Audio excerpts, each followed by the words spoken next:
Let's talk San Francisco 49ers.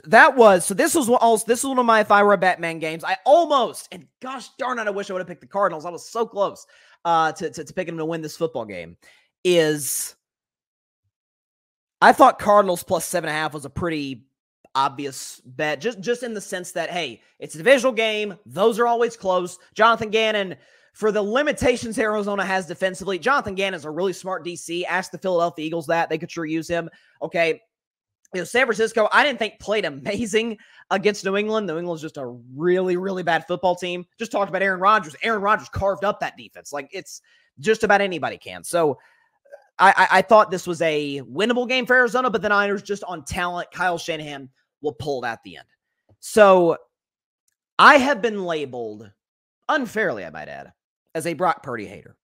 As I've always said, in politics, we have conservatives and we have liberals, and my view on Brock Purdy kind of aligns with my political affiliation, independent. I'm an independent observer. I'm not a Brock Purdy supporter. I'm not a 49ers fan. I'm not a Rams, Seahawks, or Cardinals fan or otherwise saying, hey, this guy's no good. He's Jimmy Garoppolo 2.0. I have said, literally since he played his first game when Jimmy G got hurt. Remember that game 2 years ago? The Dolphins, Jimmy G goes down and Mr. Irrelevant comes in, plays pretty well. And then the next week against Tom Brady's Buccaneers has the game of his life. And he's been the guy ever since. So I've said mobility, accuracy, seeing the field. He's far smarter with the football than Jimmy G is. And to me, the biggest thing is that San Francisco back in the day used to win games in spite of Garoppolo. My criticism of this particular player, and again, it's the switcheroo of the Dak Prescott game yesterday with the Dallas Cowboys. I shouldn't say just about, more things than not went the San Francisco 49ers way. Now, they lost their kicker. That's big. I have Kyle Juszczyk attempting kicks yesterday. Jake Moody, prayers to him. Hopefully he's back sooner rather than later. But I wrote them down, okay? So they're at home. That's number one. Number two, against a one-win team. Number three, blocked kick return for a touchdown. Arizona in the first half, I'm like, okay, they're moving the football. They're getting stuff going, and James Conner's running the football, and Kyler Murray's elusive. They set up for a field goal in the first half, and bam, that sucker gets blocked and taken back the distance. Kind of like the Seahawks and Giants game ended. By the way, upset of the week, right? Thank you, New York Giants. But almost identical. That sucker gets blocked, taken back the other way, and I'm thinking, oh, looks like Cardinals plus 7.5 might have just gone up in smoke on that play. That's frustrating. Also the fact, Nick Bosa picked off Kyler Murray. By the way, Kyler just kind of stands there all nonchalant, like, bro, you just made the mistake of the game, potentially throwing a pick to a defensive end. Nick Bosa's an awesome pass rusher. He's not there to intercept passes and take him, as far as he can. And yet they scored 0 in the second half. And there is, if you notice when I talked about Brock Purdy 2 weeks ago, when they played the Los Angeles Rams in LA, but let's be honest, Rams and Chargers games might as well be home games. Green Bay fans, again, what is up with y'all? Y'all took over LA yesterday. Brock Purdy. No George Kittle. No Christian McCaffrey. No Deebo Samuel. Brandon Ayuk, again, teetering a little bit, which I actually thought Ayuk was really good yesterday.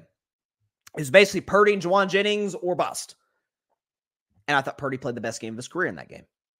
I've been waiting. Okay, can Brock Purdy just one time, and can he sustain this? Remember, I said after the game, can he sustain this? Things aren't going totally ideal. Yes, he's got Kyle Shanahan, but crap, man's gotta have something. Like, I'm not gonna say, hey, I gotta see Brock Purdy have jack squat, and then I'll say he's good. Didn't say that.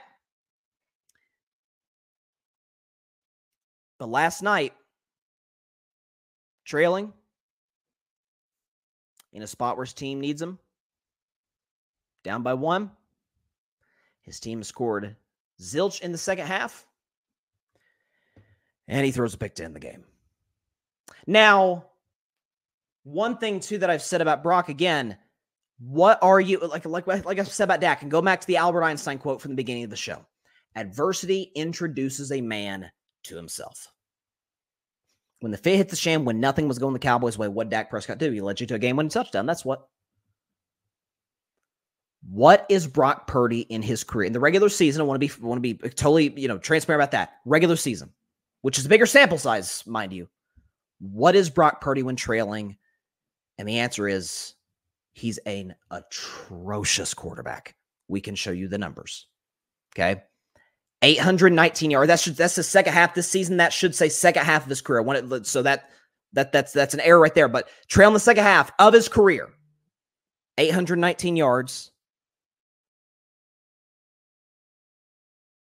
2 touchdowns and 8 picks, completing 63% of his passes. That's not disastrous. A passer rating of 62. That's bad. That's real bad. He's not efficient. He doesn't make good decisions. Now, by the way, he can still turn this around because we have evidence. It's in there. We've seen him play. Now, he didn't play from behind the Rams game, but he played under adverse circumstances. He was missing a lot of his guys. He can only trust one guy, Juwan Jennings. And I said after the game, Brock Purdy's the last reason the Niners lost to the Rams in week 3. Last reason. He was great. But we have a larger sample size of him not being great under adverse circumstances than him being Superman. And it also goes back. To something. Remember when Purdy said during training camp is that, what was this quote? When I have the lead, when we've got teams in a situation where we can close them out, I want to be Tom Brady and rip their heart out of their chest. Up 13, zilcho in the second half. We would crush, to go back to Dak, we would crush Dak Prescott if that happened, especially with 2 turnovers. Heck, I'll get to Joe Burrow. Folks are crushing Joe Burrow, and he might be the best quarterback in the league this season, statistically. We crushed Lamar when the Ravens lose, and he doesn't play fantastic. Heck, folks are, in some ways, understandably so, criticizing Mahomes for playing pretty good, but nothing special in the Chiefs' 4-0 start. We criticize guys in wins more than we crush Brock Purdy in losses. But in another sense, my expectations of Brock aren't sky high. My expectations are not to be on that level of certainly of Mahomes, but of the Josh Allen, of the Joe Burrow, of the Lamar Jackson, who to me are in that next tier behind Mahomes, or even frankly the tier after that. Dak, Stroud, Jordan Love, guys like that. Heck, Baker Mayfield and Kirk Cousins looks like they might be in that. I don't expect that from him. In large part because we know, and I said last season, I said all off season, identity of that football team, 2 words, Christian McCaffrey. Kyle Shanahan, winning record with Christian McCaffrey is there, losing record when he's gone. Niners offense, last year, number uno, numero uno in the red zone. Last season, Christian McCaffrey played every game last year. This year, Christian McCaffrey's yet to take the field. Niners are 30th in red zone offense. Is that when you have a guy that special behind you to hand the football off to and just make guys miss? He can run in between the tackles. He can beat your best defensive backs once he gets in the open field. McCaffrey's game changer. He's the best offensive player in the game all around. But Kittle was there yesterday, and so was Debo. Now, Debo should have got more targets. That's on Kyle Shanahan. Debo Samuel should get more than 4 touches. That can't happen. And Jordan Mason did fumble. I get it. But Rico Dowdle fumbled too on the goal line.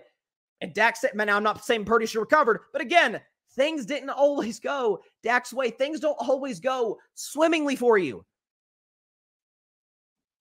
Ball in his hands. Minute and change to go. All he needs is a field goal. Now, you'd have to probably get further than that because the fact that your kicker was out. But San Francisco's an explosive off offense. They have them plenty of weapons, Debo didn't get enough targets, like a Juwan Jennings, like a Brandon Ayuk, who I thought was excellent yesterday. And he couldn't get done. We have a larger, by the way, again, I'm not saying this is who he's always going to be. I want to make that clear because there are folks that do say that, like, this is who he is, this is who he's always going to be. I'm not saying that. This is his 3rd year in the league. He can still get better. And we have seen him, not trailing, but under adverse circumstances against the Rams, get the job done as best he could. His defense just couldn't get a stop late against the Rams. And the special team screwed up as well in that game, by the way. We have a larger sample size of what we saw yesterday than what we have otherwise. Can we pull up that graphic one more time? When trailing, again, that says in the second half this season. That should say in the second half of his career. 819 yards, 2-8 touchdown interception ratio. That is as bad as it gets. 63% completion and a passer rating of 62. 62 passer rating when trailing the second half of his career in the regular season. That's bad. That's real bad. Honestly, I'd give him a little bit more of a pass if he was missing some of those other guys. But there is, at the same time, there's a part of me that's like, don't get caught in the trap of setting Purdy's expectations too high. My job is just to try and lower it down slightly. Not to the point where the Purdy haters have him where he's like, he's barely a top 20 quarterback. I don't buy into that nonsense. Purdy's a really, really good player. He's far better than what the Niners had. That's why the Niners ceiling is far higher now than when it was with Jimmy Garoppolo. And he can make certain plays that Jimmy just straight up can't make. But he also can't make plays that some of these other guys above him can. I mean, the adverse circumstance for what he was trailing. Now, he lost his kicker. I get that. But trailing 0? Not zilcho in the second half? Nothing? Nothing? I mean, a QBR of 29 yesterday and a 0 to 100. That's awful. I'm just saying, if I know I keep bringing this man's name up, but if that was Dak, we'd be crushing him today. And Dak doesn't have Kyle Shanahan, George Kittle, Deebo Samuel, Juwan Jennings, Brandon Ayuk.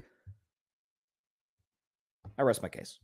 Thanks so much for watching the show on YouTube, and be sure to go click that big red subscribe button and check out the other clips and full shows from Carving It Up Live, as well as our other incredible content creators here on the Grid Network.